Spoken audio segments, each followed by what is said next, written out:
What's up everybody, Jason from Jason's Exotic Reptiles back at you with another video. If you have mites or you're getting a new animal, this is the video you're going to want to stick around to listen to.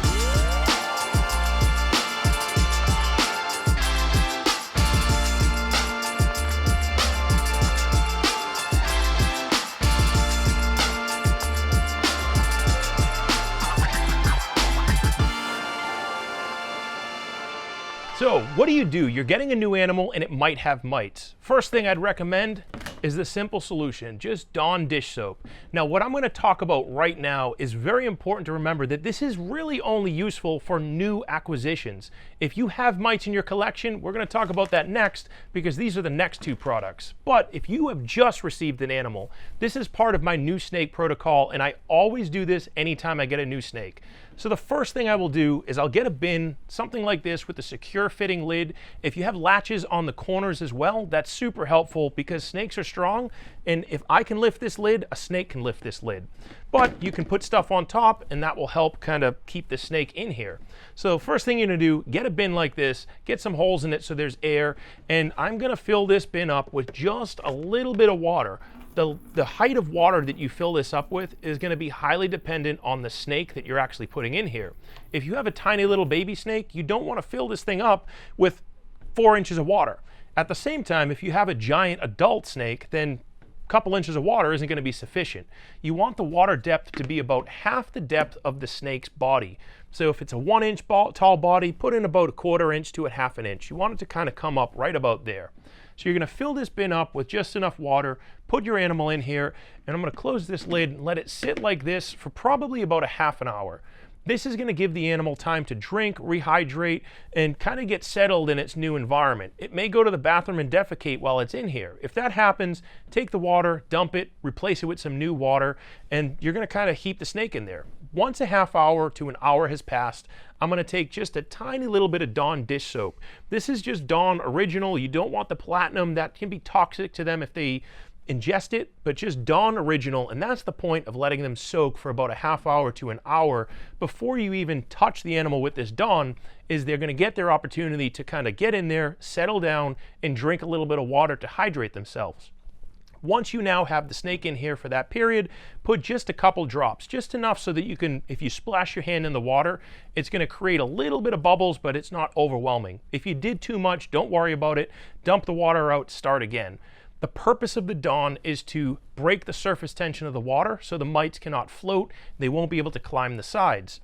So you have the snake in here, you've added the Dawn, you let that snake sit in this bin of water for at least 24 hours. 24 hours go by, the next day comes, you're going to dump the water out, you're going to replace it, give the animal that 1/2 hour to an hour with no Dawn in the water, and you're going to do the same process. I'm going to repeat this process for about 3 to 7 days. This seems like something you don't want to do, but it works. I resisted this for a long time in my own self because just something about letting a snake sit in water for almost a week just bugged me out. I didn't want to do that. But the opportunity to get mites in your entire collection or get this animal free and clear of any potential mites is far outweighs any consequences of the temperamental or the intermittent stress that this animal is going to be under. So that is step one.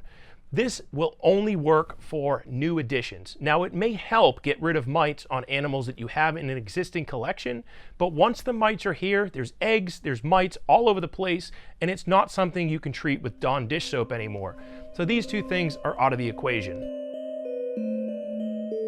Reptile mite identification. So you think you have them, how do you make sure? So the first thing I usually tell people to do is they see something that could be a reptile mite. The easiest test is it black or is it clear? Or is it brownish looking? Now, reptile mites will almost always be this black little dot moving around on your snake. And a surefire way to make sure you tell if it's a reptile mite is if you pick it up onto your hand and you pop it between your fingers. Reptile mites will always pop. I get messages from people all the time freaking out. They think they have mites, and I ask them that question. Is it clear? Is it black? Is it brown? What color is it? They usually tell me it's this like clearish, whitish, brown color. And then I ask them, well, when you pick it up, does it pop? And they say no. So there's a lot of stuff that people think could be reptile mites, and that's totally harmless to your animals.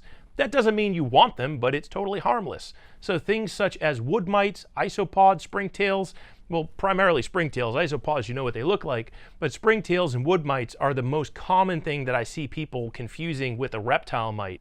So the other part of identification is looking for them in general. Usually what will happen is they're going to congregate around the eyes because there's this nice spot around their eyeball where they can wedge themselves into. They'll congregate under the chin. So if you pick the snake's head up, there's this little crease between their chin, and that's where they'll generally sit. And you may see them wedged in between scales. This is really easy to see in albinos, but on an animal like this hypo-IMG, you're not going to necessarily see black things through the scales. He's got so many freckles that everything you look at is a black speck. And what you can try to do is, if you do find one, to just discern between bedding and maybe a little fleck of wood versus a mite, is if you can pull it off the animal, mites will almost always move around on your fingers. If they don't, they're probably dead, but even a dead mite, if you pop it between your fingers, it's always going to pop. So this is stuff that you can look for. Now, if you have an existing animal and you see it soaking a lot, that could be a sign of mites, or it could just be that this animal is soaking in its water bowl because it's comfortable in there. It's more close to a hide, or it could be the temperatures, it could be humidity. So don't freak out if you see animals soaking. However, if you use the water bowls and you pull the animal out and you do see a whole bunch of little flat black things sitting in the bottom, you could have a mite problem. So you'd have mites. Now what do? You need to work on to the next step. In reality, it's pesticides. Unfortunately, there are no natural things that I have found to help get rid of mites. I have not had them in a very long time because I religiously follow my new snake protocol. But the two products that I have found to be absolutely amazing are these Hot Shot No Pest strips. Depending on the country you're in, you may not be able to get these. And this Reptile spray. It's just called Reptile spray. If you Google it, this is the first stuff that pops up. I always have these on hand because worst case, if I start seeing mites, I can't wait a week, 2 weeks to order this stuff. I need to have it on hand. Now, the size of the tub that you get, this is a 1 gallon jug. It's going to depend on the size of your collection. If you have one snake, don't buy the gallon. It's going to be sitting there for years and you may never use it. That's the best case. This thing sits there forever, never gets used, but you always have it on hand just in case something happens. Things happen. You need to be prepared for that. Now, these Hot Shot No Pest strips, these are excellent because you can just put them in the room and that's going to take care of any residual mites that might be present. So this stuff, what you're going to do with it is you have mites, you have the outbreak, what do you do next? I'm going to take this cage, I'm going to spray the animal down with the mite spray, I'm going to spray the cage down with the mite spray, I'm going to put the animal back, pull the water bowls. You don't need to pull the water bowls, but it's something that I've started to do, and I've found that in case the snake soaks, what you don't want them to do is spray this on, have them soak in the water, have them drink the water. I've never seen anything bad happen to an animal, but I just feel like it's something that you probably shouldn't do. Now, this itself is not really a pesticide per se. I believe what it's called is a desiccant, where it breaks down the mite's exoskeleton and it instantly kills the mites. It's like the most amazing stuff I've ever seen for mites. If you spray this thing on an animal, it kills them instantly. It also works over time.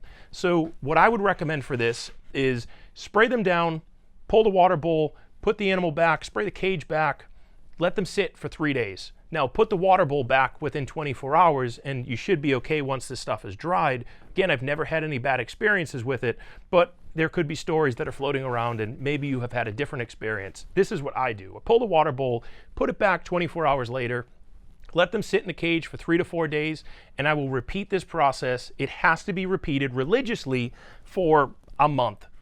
Within the first couple of treatments, you're not going to see any more mites unless you have a really bad infestation. Now, the importance of continued treatment is mites don't really get to the point where you can see them until they've almost reached the end of their life cycle. So if you are no longer seeing mites, that doesn't mean that the eggs are done hatching. They could continue to be hatching, and what you want to do is you want to kill them before they get to that point where they can hit their reproductive cycle, lay more eggs, and you're in this just continuous battle. And that's why I recommend you keep this up for a month. Every 3 to 4 days, you spray it, you pull the water bowls, put the animals back in. Once you've done your initial treatment, I don't spray the bedding anymore. I just keep it focused on the animal. That's important, or you're going to be burning through this quickly. And this stuff has never failed me. It's the best stuff I've seen on the market.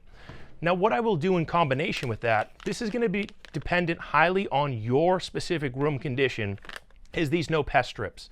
They're about $7, $8. You can get them on Amazon or most hardware stores. CVS, Walgreens, they all have something like this, but I use this no pest strip, and there's not much to this. I don't cut them into little squares. I don't take them out of this cage. I just take it and I drop it on the floor of my room. The purpose of this is mites travel in a straight line. So as they're crawling off of your animal, trying to go to the next thing, they might be traveling on your floor. If you have carpet, that's even harder. You want to make sure that your room is clean and you're constantly cleaning, even the cages. Once you've done that initial treatment of the bedding, you want to throw that bedding away, switch to newspaper or something that's really sterile, has less cracks and crevices, and something you can throw away easily, repeatedly. Every time you spray this stuff, you're going to throw it away. But what this stuff will do is, as you're throwing that bedding or the newspaper or whatever it is away, this will make sure that anything crawling on the floor, it's 99.9% effective, but if you can kill half of them by just using these things, then it's just everything combined together helps you in your battle against mites and helps you get rid of these things as quick as possible. So the best step in treating mites is avoiding them altogether. Where reptile mites come from and not from the branch in the woods in North Carolina. They come from all over the world, typically not North America.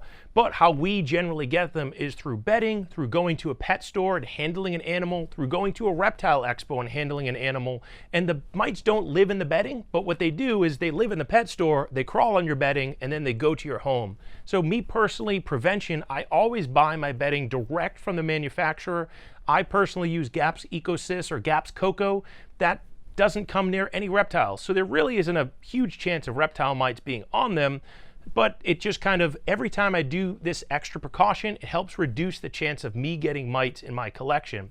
So I buy my bedding from the manufacturer. If I go to shows, I come home, take my clothes off, throw them in the wash, never touch my snakes until I've already taken a shower. If I go to pet stores, I do the same thing. I don't hold anything, although it's tempting to maybe hold some cool animals.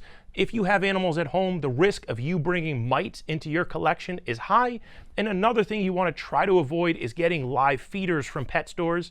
I know certain countries don't allow you to buy live feeders. In the United States, you can.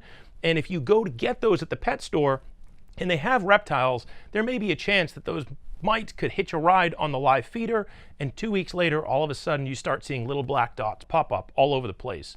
You want to avoid that completely. So if you're paranoid about the bedding, regardless of where it comes from, you could always bake it. Now, at a scale like I have, you can't put bedding in an oven. Freezing doesn't necessarily work because all it does is put the mite into a dormant life cycle. So you really need heat to kill these things. With that said, things like water bowls, like those fancy water bowls that a lot of just regular keepers have, you can't bake those. So what do? This is where this stuff comes in handy again. You can spray this stuff on it, give it a couple days, wash it off really good, put it in the dishwasher, whatever you want to do, and then you can put it right into your reptile enclosure.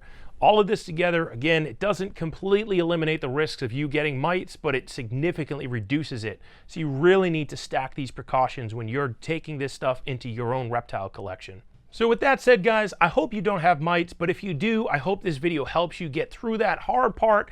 All reptile keepers at some point are going to have mites. Don't feel embarrassed or ashamed that you got them in your collection.